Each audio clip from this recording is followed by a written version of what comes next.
आ गया क्योंकि इत्थे पंजाब दे भी एक कारोबारी ने कहा कि 1,000 करोड़ रुपया असीं ला देंगे उत्थे जम्मू कश्मीर च, होर भी बहुत काले आ। सो उत्थों ਜਿਹੜੀਆਂ खबरां आउंदियां पईयां ਉਹ ਤੇ ਇਹੋ ਜਿਹੀਆਂ ਆ कि जिंदगी हुण थोड़ी जी उत्थे हिलन लगी आ, रुकन लगी आ। ਉਹ ਗਾਂਹ ਕਿਹੜੀ ਕਰਵਟ ਲੈਂਦੀ ਆ ਉਹ ਹਾਲੇ इंतजार करना पऊगा। पर इत्थों ਜਿਹੜੀਆਂ खबरां ਇਹੋ ਜਿਹੀਆਂ निकलदियां पईयां ਉਹ ਕਿਤੇ ਨਾ ਕਿਤੇ ਮੱਥਾ ਠਣਕਾਉਂਦੀਆਂ ਨੇ। ਇਉਂ ਆ ਕਿ ਦੇਖੋ ਆਪਾਂ ਅੱਗੇ ਵੀ ਵੇਖਿਆ ਭਾਰਤ ਦੇ ਵਿੱਚ, ਚਲੋ 370 ਜਿਹੜਾ ਮੁੱਦਾ ਉਹ ਕਈ ਪੱਖ ਤੋਂ ਸੀਗਾ ਜਿਨ੍ਹਾਂ ਨੂੰ ਆਪਾਂ ਵਿਸ਼ੇਸ਼ ਤੌਰ ਤੇ ਵਿਚਾਰਿਆ ਵੀ ਆ। ਤਾਂ ਜਿਹੜਾ ਇਹ ਮਸਲਾ ਇਹ ਆਪਾਂ ਵੇਖਿਆ ਇੰਡੀਆ ਦੇ ਵਿੱਚ ਜੰਗਲਾਂ ਨੂੰ ਕਿਸ ਤਰ੍ਹਾਂ ਖਾਧਾ ਗਿਆ, ਜੰਗਲਾਂ ਨੂੰ ਕਿਸ ਤਰ੍ਹਾਂ ਲੁੱਟਿਆ ਗਿਆ, ਕਿਸ ਤਰ੍ਹਾਂ ਸਾਡੇ ਕੁਦਰਤੀ ਸੋਮੇ ਆ ਜਿੱਦਾਂ ਪੰਜਾਬ ਦੇ ਨਾਲ ਵੀ ਹੋਈ ਆ। ਤਾਂ ਆਹ ਚੀਜ਼ ਦਾ ਇੱਕ ਧੁੜਕੂ ਸੀਗਾ ਕਿ ਅੱਜ ਤੱਕ ਉਹ ਬਚਿਆ ਆ ਕਸ਼ਮੀਰ ਕਾਰਪੋਰੇਟ ਘਰਾਣਿਆਂ ਕੋਲ, ਕਿਉਂਕਿ ਬਹੁਤਾ ਬਦਲ ਨਹੀਂ ਸੀਗਾ ਕਾਨੂੰਨੀ ਤੌਰ ਤੇ, ਉਹਨਾਂ ਦੇ ਕੋਲ ਅਖਤਿਆਰਾਤ ਸੀਗੇ। ਤਾਂ ਹੁਣ ਜਦੋਂ ਫਾਟਕ ਟੁੱਟ ਗਿਆ, ਵੈਸੇ ਕਹਿੰਦੇ ਹੁੰਦੇ ਕਿ ਫਾਟਕ ਟੁੱਟਿਆ ਤੇ ਘਰ ਲੁੱਟਿਆ, ਤਾਂ ਹੁਣ ਜਦੋਂ ਫਾਟਕ ਟੁੱਟ ਗਿਆ ਤਾਂ ਹੁਣ ਤੇ ਕੀ ਸਿੱਟੇ ਹੋਣਗੇ। ਵੈਸੇ ਇੱਕ ਗੱਲ ਇਹ ਵੀ ਆ ਕਿ ਇਹਨਾਂ ਚੀਜ਼ਾਂ ਤੋਂ ਬਗੈਰ ਤਰੱਕੀ ਵੀ ਨਹੀਂ ਹੁੰਦੀ, ਉਦਯੋਗਾਂ ਤੋਂ ਬਗੈਰ ਰੁਜ਼ਗਾਰ ਵੀ ਨਹੀਂ ਜਿਹੜੇ ਸਰਜੀਤ ਹੁੰਦੇ, ਇਹ ਸਾਰੀਆਂ ਚੀਜ਼ਾਂ ਹੈ। ਪਰ ਜੋ ਮੈਂ ਕਿਹਾ ਕਿ ਕੁਦਰਤੀ ਵਸੀਲਿਆਂ ਦੀ ਲੁੱਟ ਹੁੰਦੀ ਹੈ, ਖੂਬਸੂਰਤੀ ਦਾ ਕਹਾਣ ਹੁੰਦਾ, ਕੁਦਰਤ ਦਾ ਕਹਾਣ ਹੁੰਦਾ, ਉਹ ਚੀਜ਼ਾਂ ਜਿਹੜੀਆਂ ਉਹ ਇੱਥੇ ਵੀ ਡਰਾਉਂਦੀਆਂ। ਤੇ ਕੁਛ ਜਿਹੜੇ ਮਾਹਰ ਨੇ ਉਹ ਇਹ ਵੀ ਸੰਸਾ ਜਿਹੜਾ ਉਹ ਪ੍ਰਗਟਾ ਰਹੇ ਆ ਕਿ ਹੋ ਸਕਦਾ ਹੈ ਕਿ ਉੱਥੋਂ ਦੇ ਪਾਣੀਆਂ ਤੇ, ਕਿਉਂਕਿ ਪਾਣੀ ਕਸ਼ਮੀਰ ਦੇ ਕੋਲ ਬਹੁਤ ਆ, ਤੇ ਜੇ ਵੇਖੀਏ ਸਿਧਾਂਤਕ ਤੌਰ ਤੇ ਸਭ ਤੋਂ ਵੱਡਾ ਰਾਈਪੇਰੀਅਨ ਰਾਜ ਵੀ ਉਹੀ ਬਣਦਾ ਮੁੱਢਲੇ ਤੌਰ ਤੇ ਕਸ਼ਮੀਰ। ਤਾਂ ਦੱਸਿਆ ਇਹੋ ਹੀ ਜਾ ਰਿਹਾ ਉਹਨਾਂ ਮਾਹਰਾਂ ਵੱਲੋਂ ਕਿ ਹੋ ਸਕਦਾ ਆਉਣ ਵਾਲੇ ਸਮੇਂ ਦੇ ਵਿੱਚ ਜੋ ਪੰਜਾਬ ਦੇ ਨਾਲ ਹੋਈ ਆ ਉਹ ਥੋੜੀ ਥੋੜੀ ਤੁਸੀਂ ਕਸ਼ਮੀਰ ਦੇ ਨਾਲ ਕੁਝ ਕੁਦਰਤੀ ਵਸੀਲਿਆਂ ਦੇ ਮਾਮਲੇ 'ਚ ਵੇਖੋਗੇ। ਜੀ ਜੀ ਬਿਲਕੁਲ। ਬਹੁਤ ਲੋਕਾਂ ਨੂੰ ਜਿਹੜਾ ਇਸ ਚੀਜ਼ ਦਾ ਡਰ ਵੀ ਸੀਗਾ, ਅਤੇ ਜਿੱਦਾਂ ਤੁਸੀਂ ਕਿਹਾ ਵੀ ਬਿੱਲੇ ਅਤੇ ਬਿੱਲੀਆਂ ਸਭ ਥੈਲੇ ਤੋਂ ਬਾਹਰ ਆ ਰਹੀਆਂ ਨੇ। ਅਗਲੀ ਗੱਲ ਕਰੀਏ, ਕਹਿੰਦੇ ਚੰਡੀਗੜ੍ਹ ਦੇ ਇਲਾਂਟੇ ਮਾਲ ਨੂੰ ਬੰਬ ਨਾਲ ਉਡਾਉਣ ਦੀ ਧਮਕੀ, ਫੋਰਸ ਤੈਨਾਤ। ਹਾਂ ਦੇਖੋ, ਇਹ ਦੁਪਹਿਰੇ ਜੇ ਆਇਆ ਅਲਰਟ, ਉਸ ਤੋਂ ਬਾਅਦ ਇੱਕ ਤਰ੍ਹਾਂ ਨਾਲ ਕਹਿ ਲਈਏ ਕਿ ਕਾਂਬਾ ਹੀ ਚੱਲ ਗਿਆ। ਕਾਂਬਾ ਏਦਾਂ ਚੜ ਗਿਆ ਕਿ ਇੱਕ ਇੰਟਰਨੈਟ ਕਾਲ ਆਈ, ਉਸ ਤੋਂ ਬਾਅਦ ਪੂਰੇ ਚੰਡੀਗੜ੍ਹ ਦੇ ਵਿੱਚ ਪੁਲਿਸ ਤੈਨਾਤ ਸੀ। ਅਸੀਂ ਉੱਥੋਂ ਹੁਣੇ ਹੀ ਨਿਕਲੇ ਹਾਂ, ਹੁਣੇ ਆਏ ਇੱਧਰ ਨੂੰ, ਤਾਂ ਚੱਪੇ ਚੱਪੇ ਤੇ ਪੁਲਿਸ ਉੱਥੇ ਫਿਰ ਤੈਨਾਤ ਕਰ ਦਿੱਤੀ ਗਈ ਸੀ, ਕਿਉਂਕਿ ਕੋਈ ਇੰਟਰਨੈਟ ਤੋਂ ਕਾਲ ਆਈ, ਦੱਸਦੇ ਆ ਕਿ ਅਲਾਂਤੇ ਮਾਲ ਦੇ ਵਿੱਚ ਵਿਸਫੋਟ ਰੱਖਿਆ ਗਿਆ, ਉਸ ਕਾਲਰ ਨੇ ਕਿਹਾ। ਉਸ ਤੋਂ ਬਾਅਦ ਫਿਰ ਹੜਕੰਪ ਮਚ ਗਿਆ, ਲੋਕਾਂ ਨੂੰ ਬਾਹਰ ਕੱਢਿਆ ਗਿਆ, ਕਿਉਂਕਿ ਅਲਾਂਤੇ ਮਾਲ ਤੁਹਾਨੂੰ ਪਤਾ ਹੀ ਆ ਕਿ ਇਸ ਟਾਈਮ ਬਹੁਤ ਵੱਡਾ ਸ਼ਾਪਿੰਗ ਕੰਪਲੈਕਸ ਹੈ, ਉਹਦੇ ਵਿੱਚ ਬਹੁਤ ਸਾਰੇ ਲੋਕ ਹੈ ਜਿਹੜੇ ਉਹ ਨਾ ਸਿਰਫ ਖਰੀਦਦਾਰੀ ਵਾਸਤੇ ਜਾਂਦੇ ਆ ਬਲਕਿ ਘੁੰਮਣ ਵਾਸਤੇ ਵੀ ਜਾਂਦੇ ਆ। ਤਾਂ ਫਿਰ ਉਸ ਤੋਂ ਬਾਅਦ ਇਹਨਾਂ ਨੇ ਵੀ ਇੱਕ ਅਧਿਕਾਰਤ ਤੌਰ ਤੇ ਬਿਆਨ ਜਾਰੀ ਕੀਤਾ ਸ਼ਾਪਿੰਗ ਮਾਲ ਵਾਲਿਆਂ ਕਿ ਇਸ ਤਰ੍ਹਾਂ ਦੀ ਕੋਈ ਵਸਤੂ ਨਹੀਂ ਮਿਲੀ, ਔਰ ਜਿਹੜੇ ਵੀ ਉੱਥੇ ਗਾਹਕ ਆਏ ਸਨ, ਜਿਹੜੇ ਵੀ ਖਰੀਦਦਾਰ ਆਏ ਸਨ, ਸਾਰੇ ਸੁਰੱਖਿਅਤ ਆ। ਤਾਂ ਛੁੱਟੀ ਵਾਲੇ ਦਿਨ ਇਹ ਫੋਨ ਕਾਲ ਆਈ ਆ, ਹੁਣ ਕਿੱਥੋਂ ਆਈ ਆ ਜਾਂਚ ਪੜਤਾਲ ਦਾ ਵਿਸ਼ਾ। ਪਰ ਕਈ ਵਾਰ ਇਹ ਵੀ ਹੋ ਜਾਂਦਾ ਕਿ ਕਾਰੋਬਾਰੀ ਟੱਕਰ ਜਿਹੜੀ ਆ ਉਹ ਵੀ ਕਿਸੇ ਨਾ ਕਿਸੇ ਸਾਜ਼ਿਸ਼ ਦੀ ਬੁਣਤੀ ਬੁਣ ਦਿੰਦੀ ਆ। ਵੇਖਣਾ ਹੋਊਗਾ, ਹਰੇਕ ਥਿਊਰੀ ਤੋਂ ਪੁਲਿਸ ਵੇਖੂਗੀ ਕਿ ਇਹ ਆਖਰ ਥ੍ਰੈਟ ਕਿੱਥੋਂ ਆਇਆ, ਜੋ ਇੰਟਰਨੈਟ ਕਾਲ ਸੀਗੀ ਕਿੱਥੋਂ ਕੀਤੀ ਗਈ। ਪਰ ਤੁਹਾਨੂੰ ਪਤਾ ਕਾਰੋਬਾਰੀਆਂ ਦੀ ਵੀ ਇੱਕ ਲੜਾਈ ਹੁੰਦੀ ਹੈ, ਉਹਦੇ ਵਿੱਚ ਵੀ ਕਈ ਵਾਰ ਨਫੇ ਨੁਕਸਾਨ ਕਰਨ ਵਾਸਤੇ ਇੱਦਾਂ ਦੀਆਂ ਸ਼ਰਾਰਤਾਂ ਕਰੀਆਂ ਜਾਂਦੀਆਂ। ਖੈਰ ਉੱਦਾਂ ਵੈਸੇ ਵੀ 370 ਹਟਾਉਣ ਤੋਂ ਬਾਅਦ ਤੁਹਾਨੂੰ ਪਤਾ ਹੀ ਆ ਕਿ ਪੰਜਾਬ ਵਿਸ਼ੇਸ਼ ਤੌਰ ਤੇ ਜਿਹੜਾ ਉਹ ਅਲਰਟ ਤੇ ਆ, ਚੰਡੀਗੜ੍ਹ ਵਿਸ਼ੇਸ਼ ਤੌਰ ਤੇ ਅਲਰਟ ਤੇ ਆ, ਉੱਤਰੀ ਰਾਜ ਜਿਹੜੇ ਆ ਵਿਸ਼ੇਸ਼ ਤੌਰ ਤੇ ਅਲਰਟ ਤੇ ਆ। ਤਾਂ ਖੈਰ ਇੱਕ ਵਾਰੀ ਕਹੀ ਕਿ ਰਿਹਰਸਲ ਜ਼ਰੂਰ ਇਹਨਾਂ ਦੀ ਹੋ ਗਈ ਆ, ਗੱਲ ਝੂਠ ਹੈ ਜਾਂ ਸੱਚ ਹੈ, ਫਾਰਮ ਆ ਤੁਹਾਨੂੰ ਪਤਾ ਫੈਲਦੀਆਂ ਰਹਿੰਦੀਆਂ, ਪਰ ਇਹ ਕੱਢਣੀ ਚਾਹੀਦੀ ਆ, ਖੋਜ ਪੜਤਾਲ ਜ਼ਰੂਰ ਕਰਨੀ ਚਾਹੀਦੀ ਆ ਕਿ ਇਹ ਸਾਜ਼ਿਸ਼ ਆ ਜਾਂ ਸ਼ਰਾਰਤ ਆ, ਕੀ ਕੁਛ ਆ, ਪਤਾ ਜ਼ਰੂਰ ਲੱਗਣਾ ਚਾਹੀਦਾ। ਕਿਉਂਕਿ ਅਲਾਂਤੇ ਮਾਲ ਹੈ ਜਿਹੜਾ, ਏਦਾਂ ਮੰਨ ਲਓ ਜੇ ਕੋਈ ਇਸ ਤਰ੍ਹਾਂ ਦੀ ਅਫਵਾਹ ਕੋਈ ਸਿੱਧੇ ਤੌਰ ਤੇ ਸਪਸ਼ਟ ਤੌਰ ਤੇ ਜਨਤਾ ਦੇ ਵਿੱਚ ਫੈਲਦੀ ਆ, ਉੱਥੇ ਹਫੜਾ ਦਫੜੀ ਫੈਲਣ ਦਾ ਵੀ ਡਰ ਰਹਿੰਦਾ ਜਿੱਥੇ ਇੰਨਾ ਰਸ਼ ਹੁੰਦਾ ਹੈ। ਜੀ ਜੀ ਬਿਲਕੁਲ। ਅਗਲੀ ਜਿਹੜੀ ਗੱਲ ਕਰਦੇ, ਕਹਿੰਦੇ ਨਸ਼ਾ ਤਸਕਰਾਂ ਦੀ ਗੋਲੀ ਦੇ ਸ਼ਿਕਾਰ ਸਤਨਾਮ ਸਿੰਘ ਨੂੰ 15 ਅਗਸਤ ਦੇ ਉੱਤੇ ਵਿਸ਼ੇਸ਼ ਸਨਮਾਨ। ਨਹੀਂ ਹੋਣਾ ਚਾਹੀਦਾ, ਇਸ ਤਰ੍ਹਾਂ ਦੇ ਬੰਦਿਆਂ ਦਾ ਵਿਸ਼ੇਸ਼ ਸਨਮਾਨ ਹੋਣਾ ਚਾਹੀਦਾ, ਪੂਰਾ ਸਨਮਾਨ ਹੋਣਾ ਚਾਹੀਦਾ। ਕਿਉਂਕਿ ਦੇਖੋ ਬਹੁਤ ਔਖਾ ਹੈ ਆਪਣੀ ਜਾਨ ਤਲੀ ਤੇ ਰੱਖ ਕੇ ਅੱਜ ਕੱਲ੍ਹ ਤਸਕਰਾਂ ਦੇ ਖਿਲਾਫ ਬੋਲਣਾ। ਤਾਂ ਇਹ ਵੀ ਮੇਰੇ ਖਿਆਲ ਦੇ ਨਾਲ ਮੁਕਤਸਰ ਜ਼ਿਲ੍ਹੇ ਦੀ ਘਟਨਾ ਹੈ ਜਿਹੜੀ ਕਿ ਘਟੀ ਹੈ, ਤੇ ਇਹਦੇ ਵਿੱਚ ਹੋਇਆ ਕੀ ਆ ਕਿ ਕੋਟਲੇ ਅਬਲੂ ਦੇ ਵਿੱਚ ਇੱਕ ਨਸ਼ਾ ਵਿਰੋਧੀ ਕਮੇਟੀ ਕੰਮ ਕਰਦੀ ਸੀਗੀ। ਇਹ ਸਾਡੇ ਲਈ ਇੱਕ ਚੰਗੀ ਗੱਲ ਆ ਕਿ ਲੋਕ ਇਕੱਠੇ ਹੋ ਰਹੇ ਆ, ਖਾਸ ਤੌਰ ਤੇ ਨੌਜਵਾਨ ਇਕੱਠੇ ਹੋ ਕੇ ਇਸ ਤਰ੍ਹਾਂ ਦੀਆਂ ਕਮੇਟੀਆਂ ਬਣਾ ਰਹੇ ਆ। ਤਾਂ ਇਹਨਾਂ ਪਿੰਡਾਂ ਦੇ ਵਿੱਚ ਖਾਸੀਆਂ ਕਮੇਟੀਆਂ ਜਿਹੜੀਆਂ ਉਹ ਕੰਮ ਕਰ ਰਹੀਆਂ ਨੇ। ਤਾਂ ਉਸ ਕਮੇਟੀ ਦੇ ਇੱਕ ਮੈਂਬਰ ਨੂੰ ਦੱਸਦੇ ਕਿ ਘੇਰ ਕੇ ਤੇ ਕੁਛ ਕਥਾ ਜਿਹੜੇ ਨਸ਼ਾ ਤਸਕਰ ਆ ਉਹਨਾਂ ਵੱਲੋਂ ਗੋਲੀ ਮਾਰੀ ਗਈ। ਤਾਂ ਗੋਲੀ ਜਿਹੜੀ ਆ ਉਹ ਉਹਦੇ ਲੱਤ 'ਚ ਲੱਗੀ ਆ। ਉਸ ਤੋਂ ਬਾਅਦ ਚਲੋ ਉਹਦੀ ਹਾਲਤ ਤੇ ਠੀਕ ਆ। ਮਾਮਲਾ ਵੀ ਇਹਨਾਂ ਨੇ ਦਰਜ ਕਰ ਲਿਆ ਵਾ। 307 ਦਾ ਦੱਸਦੇ ਆ ਕਿ ਦੋਸ਼ੀ ਆ ਜਿਹੜੇ ਉਹ ਪਛਾਣ ਲਿਆ ਜੀ। ਜਲਦੀ ਅਸੀਂ ਗ੍ਰਿਫਤਾਰ ਵੀ ਕਰ ਲਵਾਂਗੇ। ਪਰ ਪਹਿਲੀ ਗੱਲ ਤੇ ਇਹ ਆ ਨਾ ਕਿ ਦੇਖੋ ਐਸਾ ਵਾਪਰ ਕਿਉਂ ਰਿਹਾ? ਕਿ ਇਹਨਾਂ ਦੇ ਕੋਲ ਲਾਇਸੈਂਸੀ ਅਸਲਾ? ਸਭ ਤੋਂ ਵੱਡਾ ਸਵਾਲ ਤੇ ਇਹ ਆ ਕਿ ਇੱਕ ਤੇ ਤਸਕਰੀ ਕਰਦੇ ਆ, ਦੂਸਰਾ ਇਹ ਲਾਇਸੈਂਸੀ ਅਸਲਾ ਲਈ ਫਿਰਦੇ ਆ। ਕਿ ਜੇ ਲਾਇਸੈਂਸੀ ਅਸਲਾ ਨਹੀਂ ਇਹਨਾਂ ਦੇ ਕੋਲ ਤੇ ਚਲੋ ਪੁਲਿਸ ਵਾਲੇ ਕਹਿ ਸਕਦੇ ਜੀ ਤਸਕਰੀ ਵਾਲਾ ਸਮਾਨ ਤੇ ਬਰਾਮਦ ਨਹੀਂ ਹੁੰਦਾ, ਤਾਂ ਘੱਟੋ ਘੱਟ ਨਜਾਇਜ਼ ਅਸਲੇ ਵਾਲਾ ਕੇਸ ਤੇ ਬਣ ਕੇ ਤੇ ਉਹ ਤੇ ਇਹਨਾਂ ਦੇ ਗੱਲ ਪੈ ਸਕਦਾ ਹੈ ਨਾ। ਤਾਂ ਇਹ ਇੱਕ ਬਹੁਤ ਵੱਡੀ ਸਮੱਸਿਆ ਬਣਦੀ ਪਈ ਹੈ ਇਸ ਟਾਈਮ। ਪੁਲਿਸ ਲਈ ਇੱਕ ਚੁਣੌਤੀ ਵੀ ਆ ਕਿ ਤਸਕਰ ਜਿਹੜੇ ਉਹ ਸਿੱਧੇ ਹੋ ਚੁੱਕੇ ਆ ਕਿ ਅਸੀਂ ਤੇ ਕੰਮ ਕਰਨਾ ਹੀ ਕਰਨਾ। ਤਾਂ ਇੱਥੇ ਸਭ ਤੋਂ ਵੱਡਾ ਰੋਲ ਜਿਹੜਾ ਉਹ ਪੁਲਿਸ ਦਾ ਹੀ ਤੈਅ ਹੁੰਦਾ ਕਿ ਪੁਲਿਸ ਹੀ ਇਹਨਾਂ ਨੂੰ ਉਸ ਦਹਿਸ਼ਤ ਦੇ ਦਰਸ਼ਨ ਕਰਾਵੇ ਜਿਹੜੇ ਦਹਿਸ਼ਤ ਦੇ ਦਰਸ਼ਨ ਆਪਾਂ ਬਹੁਤ ਦਹਾਕੇ ਪਹਿਲਾਂ ਕੀਤੇ ਹੋਏ ਆ। ਤੇ ਕਹਿਣ ਦਾ ਮਤਲਬ ਇਹ ਆ, ਮੈਂ ਨਹੀਂ ਕਹਿੰਦਾ ਕਿ ਚੱਕ ਕੇ ਸਭ ਨੂੰ ਮਾਰੀ ਚੱਲੋ, ਖਪਾਈ ਚੱਲੋ, ਪਰ ਘੱਟੋ ਘੱਟ ਸਖਤਾਈ ਨਜ਼ਰ ਤੇ ਆਉਣੀ ਚਾਹੀਦੀ ਆ। ਕੋਈ ਡਰ ਭੈ ਤਾਂ ਹੋਵੇ। ਆਹ ਦੇਖ ਲਓ ਕਿੰਨੀਆਂ ਘਟਨਾਵਾਂ ਵਾਪਰੀਆਂ। ਮੈਂ ਇੱਕ ਦਿਨ ਤੁਹਾਨੂੰ ਇੱਕ ਕਰਕੇ ਗਿਣਾਈ ਵੀ ਸੀਗੀ। ਤਾਂ ਕਹਿਣ ਦਾ ਭਾਵ ਇਹੋ ਆ ਕਿ ਇਹ ਜਿਹੜੀਆਂ ਘਟਨਾਵਾਂ ਵਾਪਰਦੀਆਂ ਇਹਦੇ ਵਿੱਚ ਡਰ ਛੱਪਾ ਜਿਹੜਾ ਉਹ ਬਿਲਕੁਲ ਲੱਥਾ ਪਿਆ, ਜਿਹੜਾ ਕਿ ਕਾਇਮ ਕਰਨਾ ਜ਼ਰੂਰੀ ਆ। ਤਾਂ ਇਹਨਾਂ ਨੇ ਇੱਕ ਚੀਜ਼ ਵਧੀਆ ਕੀਤੀ ਆ ਪੁਲਿਸ ਵਾਲਿਆਂ ਨੇ, STF ਵਾਲਿਆਂ ਨੇ। ਇਹਨਾਂ ਆਖਿਆ ਕਿ ਇਸ ਮੁੰਡੇ ਦਾ ਅਸੀਂ 15 ਅਗਸਤ ਨੂੰ ਸਨਮਾਨ ਕਰਾਂਗੇ, ਕਿਉਂਕਿ ਮੁੰਡੇ ਦੇ ਅੱਗੇ ਪਿੱਛੇ ਹੈ ਨਹੀਂ ਹੈ, ਵੈਸੇ ਤੇ ਮੈਰਿਡ ਆ ਪਰ ਉਹਦਾ ਮਾਂ-ਬਾਪ ਹੈ ਨੀਗਾ। ਤੇ ਨਾਲ ਕਿਹਾ ਕਿ ਅਸੀਂ ਸਿਫਾਰਿਸ਼ ਕਰਾਂਗੇ ਕਿ ਇਹਨੂੰ ਸਰਕਾਰੀ ਜੌਬ ਵੀ ਜਿਹੜੀ ਆ ਦਿੱਤੀ ਜਾਵੇ। ਤਾਂ ਮੇਰੇ ਖਿਆਲ ਦੇ ਨਾਲ ਇਹ ਠੀਕ ਫੈਸਲਾ। ਪੁਲਿਸ ਦੇ ਫੈਸਲਿਆਂ ਨੂੰ ਆਮ ਤੌਰ ਤੇ ਅਸੀਂ ਬਹੁਤ ਜ਼ਿਆਦਾ ਨਿੰਦਦੇ ਵੀ ਆ, ਰੱਦ ਵੀ ਕਰਦੇ ਆ, ਪਰ ਇਸ ਤਰ੍ਹਾਂ ਦੇ ਫੈਸਲੇ ਠੀਕ ਆ ਕਿ ਪੁਲਿਸ ਜਿਹੜੀ ਆ ਉਹ ਜੇ ਨਾਲ ਖੜੂਗੀ, ਸਰਕਾਰ ਨਾਲ ਖੜੂਗੀ ਤਾਂ ਲੋਕਾਂ ਦਾ ਵੀ ਥੋੜਾ ਜਿਹਾ ਭਰੋਸਾ ਜਿਹੜਾ ਕਾਇਮ ਹੁੰਦਾ। ਪਰ ਗੱਲ ਇਹ ਆ ਕਿ ਇਹ ਜਿਹੜਾ ਚੱਲਦਾ ਪਿਆ ਕੰਮ ਕਤਲ ਗਾਰਤ ਵਾਲਾ ਕਿ ਕਿਸੇ ਦੀਆਂ ਲੱਤਾਂ ਵੱਢ ਦਿੰਦਾ, ਚੱਕ ਕੇ ਕਿਸੇ ਦੇ ਘਰੇ ਵੜ ਕੇ ਫਾਇਰ ਕਰ ਦਿੰਦਾ, ਤਾਂ ਮੁਕਤਸਰ ਜ਼ਿਲ੍ਹੇ ਦੇ ਵਿੱਚ 3-4 ਦਿਨਾਂ ਦੇ ਵਿੱਚ ਹੀ ਦੂਜੀ ਘਟਨਾ ਤਸਕਰਾਂ ਦੇ ਵੱਲੋਂ ਜਿਹੜੀ ਅੰਜਾਮ ਦਿੱਤੀ ਗਈ ਆ। ਤਾਂ ਇਸ ਚੀਜ਼ ਨੂੰ ਵੀ ਨਜਿੱਠਣਾ ਪਊਗਾ। ਇਹ ਬਹੁਤ ਵੱਡੀ ਚੁਣੌਤੀ ਆ ਪੁਲਿਸ ਦੇ ਸਾਹਮਣੇ। ਜੀ ਜੀ। ਅਗਲੀ ਗੱਲ ਕਰਦੇ ਕਹਿੰਦੇ ਫੂਲਕਾ ਹੋਣਾ ਨੇ ਪਦਮ ਸ਼੍ਰੀ ਸਨਮਾਨ ਵਾਪਸ ਕਰਨ ਦੇ ਲਈ ਕਹਿੰਦੇ ਉਹ ਤਿਆਰ ਨੇ ਤੇ ਕੈਪਟਨ ਕੋਲ ਰੱਖੀ ਉਹਨਾਂ ਨੇ ਵੱਡੀ ਮੰਗ। ਨਹੀਂ ਦੇਖੋ, ਫੂਲਕਾ ਸਾਹਿਬ ਪਤਾ ਨਹੀਂ ਕਿਹੜੀ ਹੁਣ ਸਿਆਸੀ ਲੜਾਈ ਦੇ ਵਿੱਚ ਉਲਝੇ ਪਏ ਆ। ਪਹਿਲੀ ਗੱਲ ਤੇ ਇਹ ਆ ਕਿ ਸੁਪਰੀਮ ਕੋਰਟ ਵਾਲਾ ਇਹਨਾਂ ਨੇ ਦਬਕਾ ਮਾਰਿਆ ਤੇ ਉਹ ਅਸਤੀਫਾ ਪ੍ਰਵਾਨ ਹੋ ਗਿਆ। ਤੇ ਮੈਂ ਅੱਗੇ ਵੀ ਗੱਲ ਕਹੀ ਸੀਗੀ ਕਿ ਕੀ ਸੁਪਰੀਮ ਕੋਰਟ ਇਹਨਾਂ ਨੂੰ ਹੁਣ ਚੇਤਾ ਆਇਆ ਸੁਪਰੀਮ ਕੋਰਟ ਦਾ? ਸੁਪਰੀਮ ਕੋਰਟ ਦੇ ਵਿੱਚ ਤੇ ਰਹਿੰਦੇ ਹੀ ਆ ਤੇ ਪਹਿਲਾਂ ਹੀ ਦਬਕਾ ਮਾਰ ਕੇ ਪਰੇ ਨਿਬੇੜ ਦੇ ਕੰਮ। ਇਹ ਅਸਤੀਫਾ ਦੇਣ ਤੋਂ ਬਾਅਦ ਵੀ ਸੈਸ਼ਨ 'ਚ ਜਾਣਾ, ਤਨਖਾਹ ਭੱਤੇ ਲਈ ਜਾਣੇ। ਹਾਲਾਂਕਿ ਕਹਿ ਦਿੱਤਾ ਇਹਨਾਂ ਨੇ ਕਿ ਜੀ ਮੈਂ ਤੇ ਲੋਕ ਸੇਵਾ ਨੂੰ ਅਰਪਿਤ ਕਰ ਦੂੰਗਾ ਜਿਹੜੀ ਤਨਖਾਹ, ਪਰ ਨੈਤਿਕ ਤੌਰ ਤੇ ਤਾਂ ਉਹ ਵੀ ਚੀਜ਼ਾਂ ਜਿਹੜੀਆਂ ਉਹ ਫੂਲਕਾ ਸਾਹਿਬ ਦੇ ਉਲਟੀ ਆ।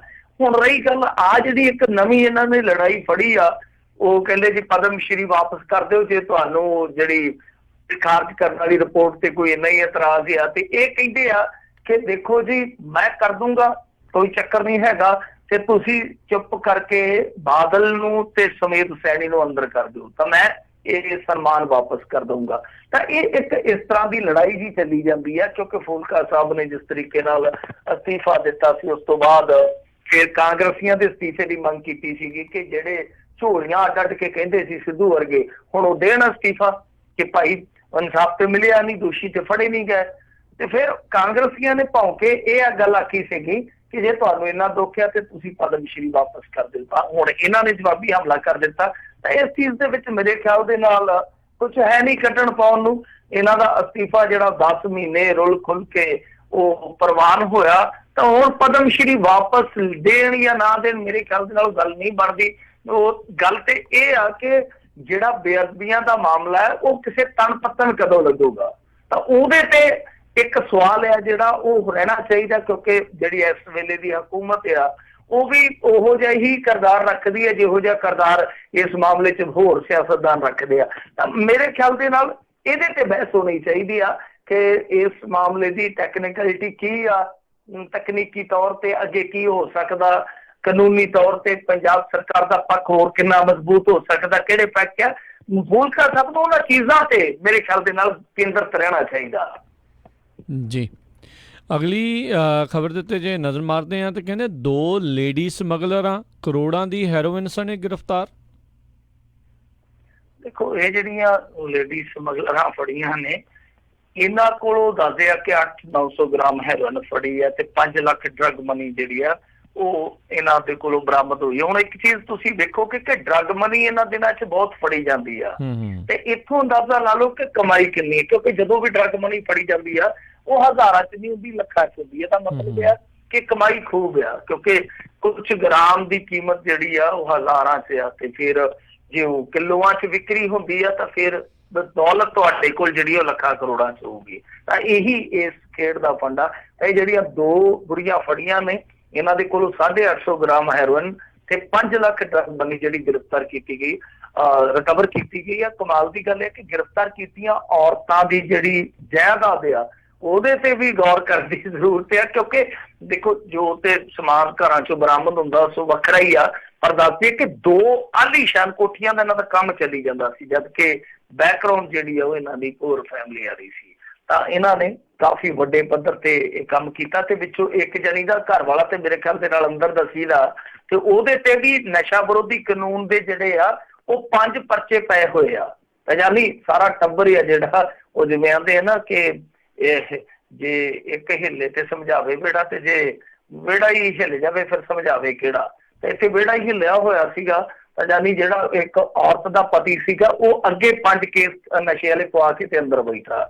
ਤਾਂ ਬਹਰਹਾਲ ਇੱਕ ਚੀਜ਼ ਜਿਹੜੀ ਆ ਉਹ ਵੀ ਹੋਰ ਗੌਰ ਕਰਨ ਵਾਲੀ ਆ ਪੰਜਾਬ ਦੇ ਵਿੱਚ ਕਿ ਦੇਖੋ ਔਰਤਾਂ ਜਿਹੜੀਆਂ ਉਹ ਵੀ ਤਸਕਰੀ ਦੇ ਵਿੱਚ ਬਹੁਤ ਜ਼ਿਆਦਾ ਹੁਣ ਖੁੱਬਦੀਆਂ ਪਈਆਂ। ਅੱਗੇ ਐਸੇ ਮਾਮਲੇ ਇੱਕਾ ਦੁੱਕਾ ਹੁੰਦੇ ਸੀ, ਕਿਤੇ ਕੋਈ ਵਰਲਾ ਟਾਵਾ ਪਿੰਡ ਹੁੰਦਾ ਜਿੱਥੇ ਕੋਈ ਸ਼ਰਾਬ ਕੋਈ ਵੇਚਦਾ, ਕੋਈ ਮਾੜਾ ਮੋਟਾ ਇਸ ਤਰ੍ਹਾਂ ਦਾ ਕੇਸ ਆ ਜਾਂਦਾ।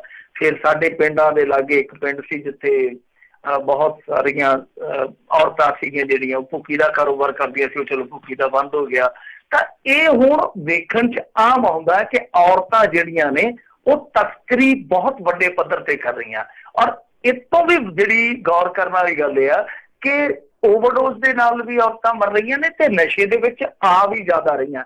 ਤਾਂ ਜਦੋਂ ਨਸ਼ੇ ਦੇ ਵਿੱਚ ਔਰਤਾਂ ਦਾ ਆਉਣਾ ਜ਼ਿਆਦਾ ਹੋਏਗਾ, ਵਾਧਾ ਹੋਏਗਾ, ਉਹਦੇ ਤੇ ਇਜ਼ਾਫਾ ਹੋਏਗਾ, ਤਾਂ ਤਸਕਰੀ ਜਿਹੜੀ ਆ ਉਹ ਔਰਤਾਂ ਵੱਲੋਂ ਜ਼ਿਆਦਾ ਕੀਤੀ ਜਾਊਗੀ। ਕਿਉਂਕਿ ਜਿਹੜਾ ਇੱਕ ਡਰੱਗੀ ਬਣ ਜਾਂਦਾ, ਜਿਹੜਾ ਬੰਦਾ ਇੱਕ ਪੱਕਾ ਅਡਿਕਟਡ ਹੋ ਜਾਂਦਾ, ਤਾਂ ਉਹ ਛੋਟਾ ਮੋਟਾ ਤਸਕਰ ਵੀ ਬਣ ਜਾਂਦਾ। ਯਾਨੀ ਨਸ਼ੇੜੀ ਇਕੱਲਾ ਨਸ਼ੇੜੀ ਨਹੀਂ ਰਹਿੰਦਾ, ਸਮਾਜ ਨੂੰ ਇੱਕ ਤਸਕਰ ਦੇ ਰੂਪ ਦੇ ਵਿੱਚ ਵੀ ਟੱਕਰਦਾ। ਤਾਂ ਇਹ ਇੱਕ ਬੜੀ ਵੱਡੀ ਚੁਣੌਤੀ ਆ ਪੁਲਿਸ ਲਈ। ਤੇ ਜੋ ਇਹ ਕੰਮ ਇਹਨਾਂ ਨੇ ਵਿੱਢਿਆ ਹੋਇਆ, ਡਰੱਗ ਮਨੀ ਫੜ ਲੈਂਦੇ ਆ, ਪ੍ਰਾਪਰਟੀਆਂ ਇਹਨਾਂ ਦੀਆਂ ਜਿਹੜੀਆਂ ਅਟੈਚ ਕੀਤੀਆਂ ਜਾਂਦੀਆਂ, ਇਹ ਵੀ ਬਹੁਤ ਵਧੀਆ ਕੰਮ ਆ। ਤਾਂ ਹੋਰ ਵੀ ਤੈਅ ਫੋਲੀ ਜਾਵੇ ਤੇ ਬਹੁਤ ਕੁਛ ਨਿਕਲੂਗਾ। ਅੱਜ ਕੱਲ੍ਹ ਤੇ ਇਹਨਾਂ ਨੇ ਜ਼ਮੀਨਾਂ ਖਰੀਦਣੀਆਂ ਸ਼ੁਰੂ ਕੀਤੀਆਂ ਹੋਈਆਂ, ਤਾਂ ਇਹ ਬਹੁਤ ਵਧੀਆ ਗੱਲ ਹੈ ਕਿ ਇਹਨਾਂ ਦੀਆਂ ਪ੍ਰਾਪਰਟੀਆਂ ਅਟੈਚ ਹੋਣ, ਤਾਂ ਕਿ ਇਹਨਾਂ ਨੂੰ ਪਤਾ ਲੱਗੇ ਕਿ ਕਿਸੇ ਦੇ ਖੂਨ ਨੂੰ, ਕਿਸੇ ਦੇ ਜਿਗਰ ਨੂੰ ਨਿਚੋੜ ਕੇ ਜੋ ਤੁਸੀਂ ਹਾਸਲ ਕਰਦੇ ਹੋ ਉਹ ਸਦਾ ਤੁਹਾਡੇ ਕੋਲ ਟਿਕਿਆ ਨਹੀਂ ਰਹਿਣਾ, ਔਰ ਹੋ ਸਕਦਾ ਕਾਨੂੰਨ ਤੁਹਾਡੇ ਕੋਲ ਕੁਝ ਸਾਲਾਂ ਬਾਅਦ ਖੋਹ ਲਵੇ। ਜੀ ਜੀ। ਅਗਲੀ ਗੱਲ ਕਰਦੇ ਕਹਿੰਦੇ ਸ਼ਵੇਤ ਮਲਿਕ ਨੇ ਆਖਿਆ ਵੀ 2022 ਤੱਕ ਜਿਹੜਾ ਕਮਲ ਖੜਾ ਕੇ ਰਹਾਂਗੇ। ਨਹੀਂ, ਸ਼ਵੇਤ ਮਲਿਕ ਨੇ ਇਹ ਜਿਹੜਾ ਬਿਆਨ ਦਿੱਤਾ ਵੈਸੇ ਬੜਾ ਠੋਕਵਾਂ ਬਿਆਨ ਦਿੱਤਾ ਕਿ 2022 ਦੇ ਵਿੱਚ ਅਸੀਂ ਇੱਥੇ ਪੰਜਾਬ ਦੀ ਧਰਤੀ ਤੇ ਕਮਲ ਖੜਾ ਕੇ ਰਹਾਂਗੇ। ਤਾਂ ਇਹ ਕਮਲ ਖਿਡਾਉਣ ਦਾ ਹੁਣ ਕੀ ਮਤਲਬ ਆ, ਇਹ ਅਕਾਲੀ ਬਿਹਤਰ ਦੱਸ ਸਕਦੇ ਆ, ਕਿਉਂਕਿ ਇੱਥੇ ਕਮਲ ਦਾ ਤੇ ਤੱਕੜੀ ਦਾ ਤੇ ਸੁਮੇਲ ਹੈਗਾ ਹੀ ਹੈਗਾ। ਤੇ ਇਹ ਕੀ ਖੇਡ ਆ ਕਿ ਇੱਥੇ ਕਮਲ ਕੱਲਾ ਖਿੜੂਗਾ, ਇਹਦਾ ਮਤਲਬ ਇਹ ਆ ਕਿ ਉਹ ਬਹੁਤ ਕੁਝ ਜਿਹੜਾ ਉਹ ਤੈਅ ਕਰ ਚੁੱਕੇ ਆ ਕਿ ਸਾਡਾ ਟੀਚਾ ਜਿਹੜਾ ਕੀ ਹੋਏਗਾ, ਅਸੀਂ ਉਸ ਟੀਚੇ ਵਾਸਤੇ ਕਿੱਥੋਂ ਤੱਕ ਜਾਣਾ। ਤਾਂ ਇਹ ਹੁਣ ਸਭ ਤੋਂ ਵੱਡੀ ਗੱਲ ਜਿਹੜੀ ਉਹ ਅਕਾਲੀਆਂ ਲਈ ਵੇਖਣ ਵਾਲੀ ਹੋਊਗੀ ਕਿ ਇਹ ਚੰਨ ਕੀ ਚੜਨ ਨੂੰ ਫਿਰਦਾ। ਤਾਂ ਸ਼ਵੇਤ ਮਲਿਕ ਨੇ ਜਿਹੜੀ ਗੱਲ ਕਹੀ ਆ ਉਹ ਗੱਲ ਬਹੁਤ ਵਜ਼ਨਦਾਰ ਆ, ਔਰ ਉਸ ਗੱਲ ਦੇ ਪਿੱਛੇ ਇੱਕ ਬਹੁਤ ਵੱਡੀ ਰਣਨੀਤਿਕ ਫੈਸਲੇਬਾਜ਼ੀ ਵੀ ਆ ਕਿ ਹੁਣ ਤੋਂ ਹੀ ਅਕਾਲੀਆਂ ਨੂੰ ਪ੍ਰੈਸ਼ਰਾਈਜ਼ ਕੀਤਾ ਜਾ ਰਿਹਾ, ਕਿਉਂਕਿ ਅਕਾਲੀਆਂ ਨੇ ਥੋੜਾ ਜਿਹਾ ਹਰਿਆਣੇ ਦੇ ਵਿੱਚ ਕਰਨ ਦਾ ਯਤਨ ਕੀਤਾ ਸੀਗਾ। ਇਹ ਖੇਡ ਜਿਹੜੀ ਚੱਲਦੀ ਪਈ ਹੈ ਇਹਨਾਂ ਦੀ ਸ਼ਹਿਮਾਰ ਦੀ ਖੇਡ ਆ, ਤਾਂ ਉਹਦੇ ਵਿੱਚ ਹੁਣ ਇਹ ਜਿਹੜਾ ਸ਼ਵੇਤ ਮਲਿਕ ਆ ਕੋਈ ਛੋਟਾ ਮੋਟਾ ਆਗੂ ਨਹੀਂ ਹੈ, ਰਾਜ ਸਭਾ ਦਾ ਮੈਂਬਰ ਆ, ਭਾਰਤੀ ਜਨਤਾ ਪਾਰਟੀ ਦਾ ਪੰਜਾਬ ਦਾ ਪ੍ਰਧਾਨ ਆ, ਉਹਦੇ ਵੱਲੋਂ ਇਹ ਕਹਿ ਦੇਣਾ ਕਿ ਪੰਜਾਬ ਦੀ ਧਰਤੀ ਤੇ ਕਮਲ ਖੜਾ ਕੇ ਰਵਾਂਗੇ। ਇਹ ਅਕਾਲੀ ਦਲ ਹੀ ਨਹੀਂ, ਪੰਜਾਬੀਆਂ ਲਈ ਵੀ ਹੁਣ ਇੱਕ ਬੜੀ ਮੈਂ ਕਹੂੰਗਾ ਕਿ ਦਿਲਚਸਪ ਦੀ ਖਬਰ ਆ ਕਿ ਜਿਹੜਾ ਪਾਰਟੀ ਦਾ ਪ੍ਰਧਾਨ ਹੈ ਉਹ ਇਹਨਾਂ ਆਸਵੰਦ ਆ ਕਿ ਅਸੀਂ 2022 ਦੇ ਵਿੱਚ ਕਮਲ ਖੜਾ ਦੇਵਾਂਗੇ। ਤੇ ਮੈਂ ਤੁਹਾਨੂੰ ਅੱਗੇ ਪਿਛਲੇ ਪ੍ਰੋਗਰਾਮ 'ਚ ਵੀ ਇਹ ਗੱਲ ਕਹੀ ਸੀ ਕਿ ਭਾਜਪਾ ਦੀ ਨਜ਼ਰ ਜਿਹੜੀ ਆ ਉਹ ਪੰਜਾਬ ਤੇ ਖਾਸ ਤੌਰ ਤੇ ਰਹੇਗੀ। ਤਾਂ ਇੱਥੇ ਬਹੁਤ ਸਾਰੇ ਜੋੜ ਤੋੜ ਤੁਹਾਨੂੰ ਵੇਖਣਗੇ। ਪਦਮ ਸ਼੍ਰੀ ਆ ਜਿਹੜੇ ਲਈ ਫਿਰਦੇ ਰੌਲੇ ਚੱਲਦੇ ਆ ਨਾ, ਇਹ ਵੀ ਕਿਸੇ ਨਾ ਕਿਸੇ ਰੋਲ ਦੇ ਵਿੱਚ ਸ਼ਾਇਦ ਸਾਨੂੰ ਵੇਖਣ ਨੂੰ ਮਿਲਣਗੇ ਸਕਦੇ ਆ। ਤਾਂ ਕਹਿਣ ਦਾ ਮਤਲਬ ਹੈ ਕਿ ਭਾਜਪਾ ਜਿਹੜੀ ਉਹ ਇੱਕ ਰਾਜਨੀਤਿਕ ਪਹੁੰਚ ਦੇ ਚੱਲਦਿਆਂ ਬਹੁਤ ਕੁਝ ਉਲਟਾ ਫੁਲਟਾ ਕਰਨ ਦੀ ਤਿਆਰੀ ਦੇ ਵਿੱਚ ਆ, ਫਿਰਾਕ ਦੇ ਵਿੱਚ। ਉਹ ਕਦੋਂ ਆਉਂਦਾ ਮੌਕਾ ਵੇਖਾਂਗੇ, ਇੰਤਜ਼ਾਰ ਕਰਾਂਗੇ। ਬਹਰਹਾਲ ਇਹਨਾਂ ਨੇ ਨਾਲ ਇਹ ਵੀ ਕਿਹਾ ਕਿ ਦੇਖੋ ਜੀ ਜਿਹੜਾ ਇੱਥੇ ਫਾਰਮ ਭਰਨ ਦੀ ਮੁਹਿੰਮ ਚਲਾਈ ਗਈ ਸੀ ਉਹਨੂੰ ਵੀ ਭਰਵਾਂ ਹੁੰਗਾਰਾ ਮਿਲਿਆ। 2 ਲੱਖ ਦਾ ਹੀ ਟੀਚਾ ਰੱਖਿਆ, ਪਰ ਜੁਝਾਰੂ ਵਰਕਰਾਂ ਨੇ ਸਮੇਂ ਤੋਂ ਪਹਿਲਾਂ ਹੀ 4 ਲੱਖ ਦਾ ਟੀਚਾ ਪੂਰਾ ਕਰ ਲਿਆ। ਪਰ ਕਮਾਲ ਦੀ ਗੱਲ ਆ ਕਿ ਅਖਬਾਰਾਂ ਦੇ ਵਿੱਚ ਚਰਚਾ ਹੋ ਚੁੱਕੀ ਆ ਕਿ 23 ਲੱਖ ਇਹਨਾਂ ਨੇ ਬਣਾਇਆ ਸੀਗਾ, ਵਿੱਚ 14 ਲੱਖ ਫੇਕ ਨਿਕਲ ਆਇਆ। ਖੈਰ ਜੋ ਵੀ ਆ, ਇੱਥੇ ਇੱਕ ਹੁਣ ਹੋਰ ਚੀਜ਼ ਜਿਹੜੀ ਵੇਖਣ ਵਾਲੀ ਆ ਕਿ ਇਹਨਾਂ ਦੇ ਜਿਹੜੇ ਛੋਟੇ ਛੋਟੇ ਆਗੂ ਆ, ਨਿੱਕੇ ਨਿੱਕੇ ਜਿਹੜੇ ਆਗੂ ਆ ਸ਼ਹਿਰਾਂ ਦੇ, ਉਹ ਵੀ ਪੋਸਟਾਂ ਪਾਉਣ ਲੱਗ ਪਏ ਆ। ਜਿਸ ਤਰ੍ਹਾਂ ਦਾ ਇਹਨਾਂ ਦਾ ਬਿਆਨ ਆਇਆ ਨਾ, ਉਸ ਤਰ੍ਹਾਂ ਦੀਆਂ ਹੀ ਉਹ ਪੋਸਟਾਂ ਪਾਉਣ ਲੱਗ ਪਏ ਆ ਕਿ ਪੰਜਾਬ ਜਿੱਤਣਾ ਜਿਹੜਾ ਕੋਈ ਅਸੰਭਵ ਨਹੀਂ ਹੈ ਭਾਜਪਾ ਲਈ। ਤਾਂ ਇਹ ਚੀਜ਼ਾਂ ਜਿਹੜੀਆਂ ਉਹ ਗੁੱਝਾ ਇਸ਼ਾਰਾ ਕਰਦੀਆਂ ਪਈਆਂ ਕਿ 2022 ਦੇ ਵਿੱਚ ਖੇਡ ਜਿਹੜੀ ਆ ਉਹ ਕਿੱਥੋਂ ਤੱਕ ਖਿਲਰੇਗੀ। ਜੀ ਜੀ ਜੀ ਬਿਲਕੁਲ। ਉਹ ਪਹਿਲੋਂ ਵੀ ਕਹਿੰਦੇ ਵੀ ਅਗਲੀ ਵਾਰੀ ਜਿਹੜੀ ਕੇਰਲਾ ਦੇ ਉੱਤੇ ਵੀ ਸਾਡੀ ਜਿਹੜੀ ਆ ਅਹਿਮ ਅੱਖ ਆ ਤੇ ਨਾਲ ਪੰਜਾਬ ਤੇ ਵੀ। ਸੋ ਦੇਖਦੇ ਹਾਂ ਇਹ ਕਿਸ ਤਰੀਕੇ ਨਾਲ ਕਮਲ ਜਿਹੜਾ ਉੱਥੇ ਖੇਡਦਾ ਆ। ਅਗਲੀ ਜਿਹੜੀ ਗੱਲ ਕਰਦੇ, ਕਹਿੰਦੇ ਅੰਮ੍ਰਿਤਸਰ ਜੇਲ੍ਹ ਦੇ ਵਿੱਚ ਸੈਂਕੜੇ ਕੈਦੀਆਂ ਨੂੰ ਹੈਪੇਟਾਈਟਸ ਸੀ ਦੀ ਪੁਸ਼ਟੀ ਹੋਈ। ਇਸ ਤੋਂ ਪਹਿਲਾਂ ਜਿਹੜਾ ਇਸ ਦੇ ਬਾਰੇ ਖੁਲਾਸੇ ਹੋਏ ਸੀਗੇ। ਹਾਂ ਬਿਲਕੁਲ, ਇੱਕ ਅਖਬਾਰ ਨੇ ਬੜੀ ਵੱਡੀ ਜਾਣਕਾਰੀ ਦਿੱਤੀ ਸੀਗੀ। ਉਸ ਟਾਈਮ ਉਹਨਾਂ ਨੇ ਕਿਹਾ ਸੀਗਾ ਕਿ 3500 ਚੋਂ 3000 ਦੇ ਕਰੀਬ ਜਿਹੜੇ ਆ ਉਹ ਕੈਦੀ ਹੈਪਾਟਾਈਟਸ ਸੀ ਦੇ ਨਾਲ ਪੀੜਤ ਆ। ਮੇਰੇ ਖਿਆਲ ਦੇ ਨਾਲ ਉਹ ਸ਼ਾਇਦ ਪ੍ਰਿੰਟਿੰਗ ਦੇ ਵਿੱਚ ਹੀ ਫਰਕ ਪਿਆ, ਕਿਉਂਕਿ ਇਹਨਾਂ ਨੇ ਜਿਹੜੀ ਪੁਸ਼ਟੀ ਕੀਤੀ ਆ, ਜੋ ਵੀ ਟੈਸਟ ਵਗੈਰਾ ਹੋਏ ਆ, ਤਾਂ ਦੱਸਦੇ ਆ ਕਿ 350 ਦੇ ਕਰੀਬ ਜਿਹੜੇ ਆ ਪੀੜਤ ਆਏ ਆ। ਤੇ ਇਹਦਾ ਮਤਲਬ ਇਹ ਆ ਕਿ ਉੱਥੇ ਕਿਤੇ ਜ਼ੀਰੋ ਜਿਹੜੀ ਆ ਉਹ ਪ੍ਰਿੰਟਿੰਗ ਦੇ ਵਿੱਚ ਇੱਧਰ ਉੱਧਰ ਹੋਈ ਆ। ਇਹ ਜੋ ਵੀ ਆ, ਪਰ ਇੱਕ ਬਹੁਤ ਵੱਡਾ ਫਿਗਰ ਆ ਕਿ ਇੱਕ ਜੇਲ੍ਹ ਦੇ ਵਿੱਚ 300-350 ਕੈਦੀ ਆ ਜਿਹੜਾ ਤੁਹਾਡਾ ਉਹ ਹੈਪਾਟਾਈਟਿਸ ਸੀ ਦੇ ਨਾਲ ਪੀੜਤ ਆ ਜਾਵੇ।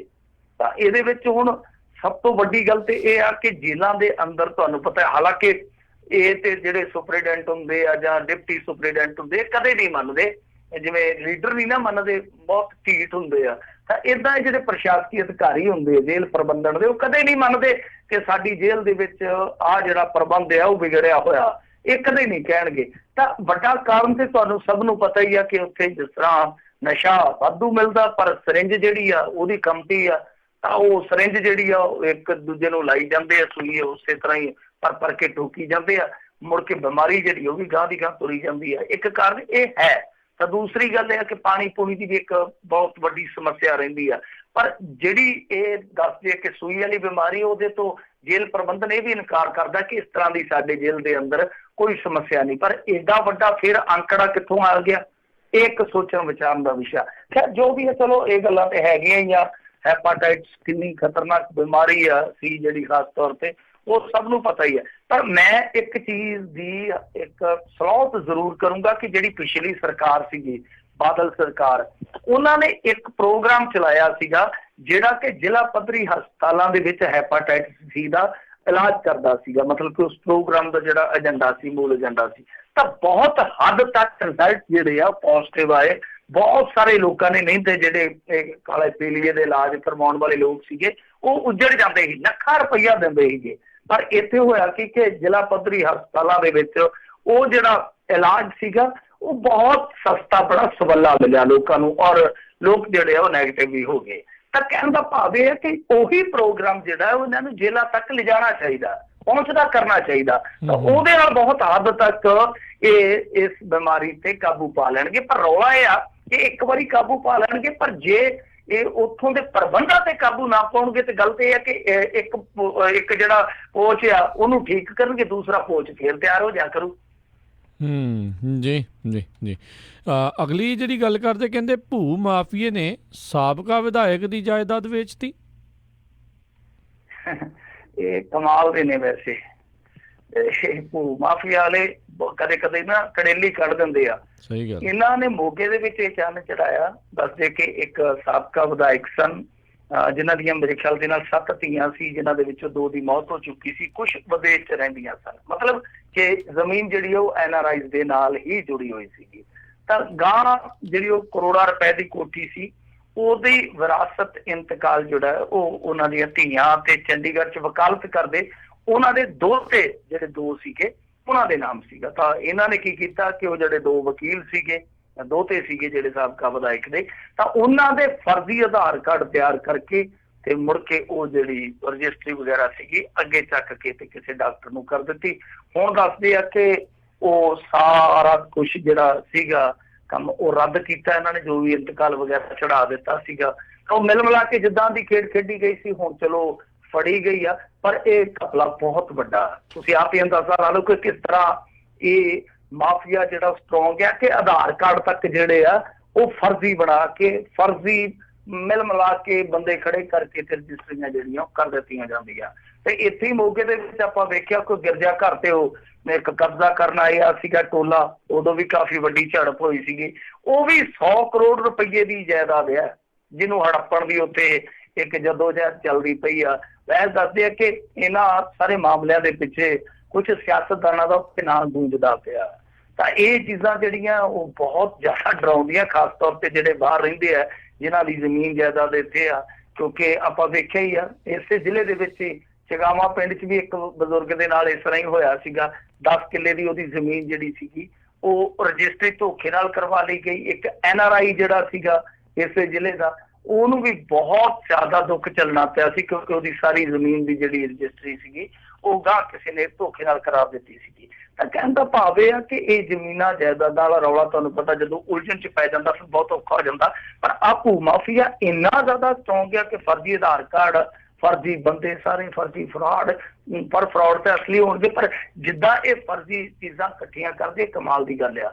ਸੋ ਜ਼ਰੂਰਤ ਇਸ ਗੱਲ ਦੀ ਹੈ ਕਿ ਇਸ ਪਾਸੇ ਧਿਆਨ ਦਿੱਤਾ ਜਾਵੇ, ਤਵੱਜੋ ਦਿੱਤੀ ਜਾਵੇ, ਕਿਉਂਕਿ ਇਹ ਇੱਕ ਨੈਕਸਸ ਆ ਜਿਹਦੇ ਵਿੱਚ ਅਫਸਰਸ਼ਾਹੀ ਵੀ ਸ਼ਾਮਲ ਹੋ ਜਾਂਦੀ ਆ, ਜਿਹਦੇ ਵਿੱਚ ਕਈ ਦਫਾ ਪੁਲਿਸ ਵੀ ਸ਼ਾਮਲ ਹੋ ਜਾਂਦੀ ਆ, ਔਰ ਇਹਨਾਂ ਦੇ ਸਾਰੇ ਜਿਹੜੇ ਸਰਪ੍ਰਸਤ ਹੁੰਦੇ ਉਹ ਤੇ ਹੁੰਦੇ ਹੀ ਹੁੰਦੇ ਆ ਪੱਤੀ ਲੈਣ ਵਾਲੇ। ਤਾਂ ਇਹ ਹੈਰਾਨ ਕਰਨ ਵਾਲੀ ਗੱਲ ਆ ਕਿ ਸਾਬਕਾ ਵਿਧਾਇਕ ਤੱਕ ਨੂੰ ਨਹੀਂ ਬਖਸ਼ਿਆ ਜਾ ਰਿਹਾ ਇੱਥੇ।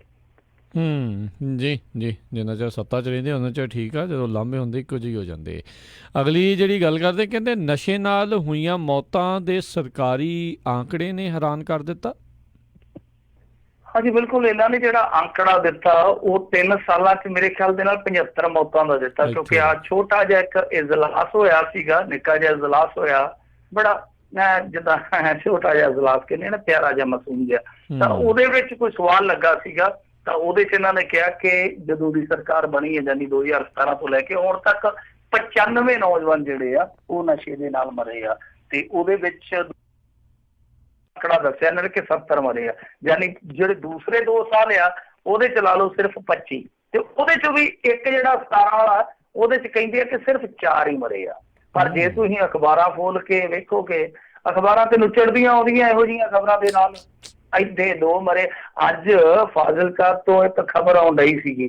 ਹੁਣ ਦੇਖੋ ਜਿਹੜੀਆਂ ਚੀਜ਼ਾਂ ਰਿਕਾਰਡ 'ਚ ਆਉਂਦੀਆਂ ਨੇ ਜਾਂ ਪੋਸਟਮਾਰਟਮ 'ਚ ਆਉਂਦੀਆਂ ਨੇ ਉਹ ਉਲਝਣ ਵਾਲੀਆਂ ਹੁੰਦੀਆਂ। ਇਹਨਾਂ ਦੇ ਤੁਹਾਨੂੰ ਪਤਾ ਵੱਖੋ ਵੱਖਰੇ ਪੈਰਾਮੀਟਰਸ ਹੁੰਦੇ ਆ, ਵੱਖਰੇ ਪੈਮਾਨੇ ਹੁੰਦੇ ਆ, ਜਿਨ੍ਹਾਂ ਤੇ ਜੇ ਕੋਈ ਤੋੜ ਚੜ੍ਹਦਾ ਤੇ ਫਿਰ ਉਹ ਦਰਜ ਕਰ ਲਿਆ ਜਾਂਦਾ ਅੰਕੜਾ। ਵੈਸੇ ਵੀ ਜਦੋਂ ਤੁਹਾਡੇ ਮਨ 'ਚ ਚੋਰ ਹੋਵੇ ਕਿ ਅਸੀਂ ਅੰਕੜੇ ਜਿਹੜੇ ਘਟਾ ਕੇ ਵਿਖਾਉਣੇ ਆ ਤਾਂ ਫਿਰ ਉਹ ਪੈਮਾਨੇ ਤੁਹਾਡੇ ਸਗੋਂ ਡਬਲ ਹੋ ਜਾਂਦੇ ਆ, ਸਗੋਂ ਦੋਹਰੇ ਹੋ ਜਾਂਦੇ ਆ। ਅੱਜ ਦੀ ਖਬਰ ਸੀਗੀ, ਮੈਂ ਉਹ ਪੜ੍ਹ ਕੇ ਹੈਰਾਨ ਰਹਿ ਗਿਆ। ਮੁੰਡਾ ਟੀਕਾ ਲਾ ਕੇ ਆਇਆ ਬਾਹਰੋਂ, ਹਸਤਾਕਲਾ ਪਿੰਡ ਆ ਫਾਜ਼ਿਲਕਾ ਦੇ ਵਿੱਚ, ਤੇ ਦੱਸਦੇ ਆ ਕਿ ਬੱਚਾ ਮਾਂ ਦੇ ਕੋਲ ਭੱਜ ਕੇ ਆਇਆ ਕਿ ਮੈਂ ਹੈਰੋਇਨ ਦਾ ਇੰਜੈਕਸ਼ਨ ਲਾ ਲਿਆ ਤੇ ਮੈਨੂੰ ਸਾਰਾ ਪਿੰਡ ਸੁਣਨਾ ਹੁੰਦਾ ਜਾਪਦਾ, ਮੈਨੂੰ ਬਚਾ ਲਓ। ਤੇ ਏਦਾਂ ਕਹਿੰਦਾ ਮਾਂ ਦੀ ਝੋਲੀ 'ਚ ਡਿੱਗ ਪਿਆ, ਉੱਥੇ ਦਮ ਤੋੜ ਗਿਆ। ਤੇ ਇਹ 2 ਖਬਰਾਂ ਨੇ ਅੱਜ, 2 ਬੱਚਿਆਂ ਦੀਆਂ ਜਿਹੜੀਆਂ ਓਵਰਡੋਜ਼ਾਂ ਦੇ ਨਾਲ ਮੌਤਾਂ ਹੋਈਆਂ। ਤਾਂ ਕਹਿਣ ਦਾ ਮਤਲਬ ਇਹ ਕਿ ਹਰੇਕ ਦਿਨ ਕਿਸਾਨ ਖੁਦਕੁਸ਼ੀਆਂ ਜਾਂ ਜਿਹੜੀਆਂ ਓਵਰਡੋਜ਼ ਦੇ ਨਾਲ ਮੌਤਾਂ, ਇਹ ਤੇ ਬੰਦ ਹੀ ਨਹੀਂ ਹੁੰਦੀਆਂ। ਤੇ ਜੇ ਅਖਬਾਰਾਂ ਦੇ ਪੰਨੇ ਵੇਖੀਏ ਤਾਂ ਫਿਰ ਉਹ ਲੱਗਦਾ ਕਿ ਸੱਚ ਬੋਲਦੇ ਤੇ ਸਰਕਾਰੀ ਅੰਕੜੇ ਜਿਹੜੇ ਝੂਠ ਬੋਲਦੇ ਆ। ਪਰ ਜੇ 17 ਤੇ ਜਾਈਏ ਤੇ ਉੱਥੇ ਬੁੱਲ ਕੁਛ ਹੋਰ ਹੀ ਸੱਚ ਬੋਲਦੇ ਆ, ਕਿਉਂਕਿ ਬਹੁਤ ਸਾਰੇ ਮਾਮਲੇ ਜਿਹੜੇ ਆ ਉਹ ਲੋਕ ਲੱਜਾਂ ਦੇ ਚੱਲਦੇ ਆ ਜਾਂ ਇਹਨਾਂ ਦੇ ਪੈਮਾਨਿਆਂ ਦੇ ਚੱਲਦੇ ਆ, ਰਿਕਾਰਡ 'ਚ ਆਉਂਦੇ ਹੀ ਨਹੀਂ ਹੈ। ਵਾਕਈ ਇਹ ਇੱਕ ਬਹੁਤ ਵੱਡੀ ਜਿਹੜੀ ਗੱਲ ਆ ਤੇ ਨਾਲੇ ਬਾਅਦ ਦੇ ਵਿੱਚ ਜਿੱਦਾਂ ਤੁਸੀਂ ਦੱਸਿਆ ਵੀ ਪੋਸਟਮਾਰਟਮ ਤੋਂ ਬਾਅਦ 'ਚ ਉਹਨਾਂ ਨੇ ਐਲਾਨ ਕਰਨਾ ਵੀ ਕਿਸ ਦੇ ਨਾਲ ਹੋ ਸਕਦਾ ਉੱਥੇ ਵੀ ਹੇਰਾ ਫੇਰੀਆਂ ਜਿਹੜੀਆਂ ਉਹ ਕਰੀ ਜਾਂਦੇ ਹੋਣ ਵੀ ਇਸ ਦੀ ਮੌਤ ਕਿਸ ਦੇ ਕਰਕੇ ਹੋਏ, ਅਧਿਕਾਰਤ ਆਂਕੜੇ ਜਿਹੜੇ ਉਹ ਨੀਵੇਂ ਰੱਖਣ ਦੇ ਲਈ। ਸੋ ਇਹ ਬਹੁਤ ਜਿਹੜਾ ਹੈ ਗੰਭੀਰ ਵਿਸ਼ਾ ਆ। ਅਤੇ ਬਹੁਤ ਮਿੰਟੂ ਜੀ ਤੁਹਾਡਾ ਧੰਨਵਾਦ, ਤੁਸੀਂ ਸਾਡੇ ਨਾਲ ਜੁੜੇ ਇਹਨਾਂ ਖਬਰਾਂ ਬਾਰੇ ਜਾਣਕਾਰੀਆਂ ਦਿੱਤੀਆਂ, ਬੜੀ ਮਿਹਰਬਾਨੀ। ਪਿਆਰ ਭਰੀ ਸਤਿ ਸ਼੍ਰੀ ਅਕਾਲ। ਮਿਹਰਬਾਨੀ ਜੀ, ਸਤਿ ਸ਼੍ਰੀ ਅਕਾਲ ਜੀ। ਤੇ ਸਰੋਤਿਓ ਇੱਥੇ ਹੀ ਸਾਡਾ ਅੱਜ ਦਾ ਇਹ ਪ੍ਰੋਗਰਾਮ ਉਹ ਸਮਾਪਤ ਹੁੰਦਾ। ਮਿਲਦੇ ਹਾਂ ਅਗਲੀ ਵਾਰ, ਉਦੋਂ ਤੱਕ ਲਈ ਤੁਹਾਨੂੰ ਸਾਰਿਆਂ ਨੂੰ ਪਿਆਰ ਸਤਿਕਾਰ ਸਹਿਤ ਸਤਿ ਸ਼੍ਰੀ ਅਕਾਲ ਜੀ। ਉਹਦੇ ਵਾਸਤੇ ਰਹੋ, ਹੱਸਦੇ ਖੇਲਦੇ ਰਹੋ, ਸੁਣਦੇ ਰਹੋ ਪੰਜਾਬੀ ਰੇਡੀਓ USA।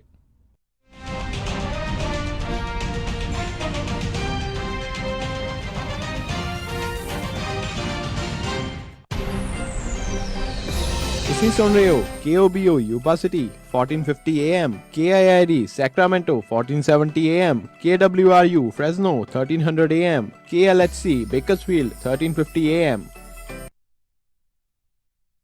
ਮੈਨੂੰ ਚੂੜੀਆਂ ਚੜਾ ਦੇ ਚੰਨਵੇ, ਮੈਂ ਠਮ ਠਮ ਨੱਚਦੀ ਫਿਰਾਂ। ਗਹਿਣੇ ਤਾਂ